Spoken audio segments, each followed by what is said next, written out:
Nous allons donc voir dans cette séquence comment créer une étendue simple avec PowerShell. J'ai donc pris PowerShell ISE, add-dhcp serveur v4 scope, vous pouvez aller le choisir comme ceci.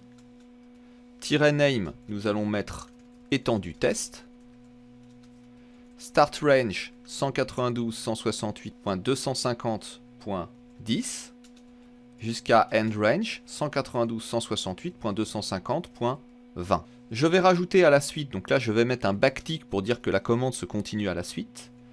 -subnet mask 255.255.255 0.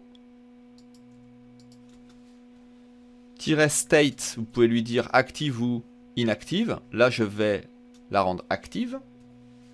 List duration, durée du bail 00.2.00.20.2.0, c'est-à-dire 20 minutes. -description, je vais mettre test. Play. Si j'actualise maintenant au niveau de mon serveur, vous constatez que dans IPv4, j'ai ici une étendue qui vient d'être créée avec le pool d'adresses qui va de 10 à 20. Maintenant que nous avons appris à créer une étendue, il est tout à fait possible de supprimer cette étendue.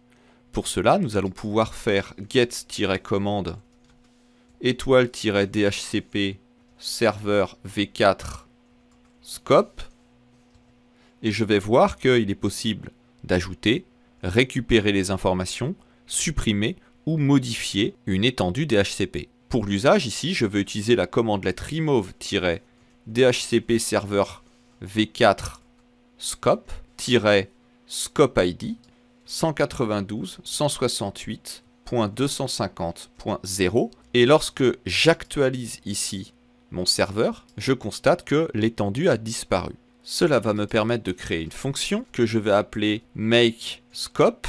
Je vais lui passer en paramètre l'ID. Et je vais pouvoir appeler donc makeScope en lui disant -id. Et là, par exemple, je vais lui donner 101. Ce qui va me permettre ici de modifier pour lui donner l'ID 101, 101. Et je vais l'appeler sous réseau $id. Donc là, ça va être l'ID 101. Je vais lui donner un bail de 8 jours. Et en description, je vais lui mettre subnet $id. Lorsque je charge cela, si j'actualise, vous voyez que je vais avoir ici l'étendue 101. Cela me permet, si j'ai envie, de pouvoir envoyer 102.130 pipe for each object $_. Et lorsque je fais play, j'ai l'ensemble de mes étendues qui est créé en bonne et due forme. Vous pouvez définir du coup ces étendues en fonction d'un numéro de VLAN, en fonction d'une zone géographique à partir d'un CSV. Vous pouvez créer comme vous voulez ces étendues de façon dynamique.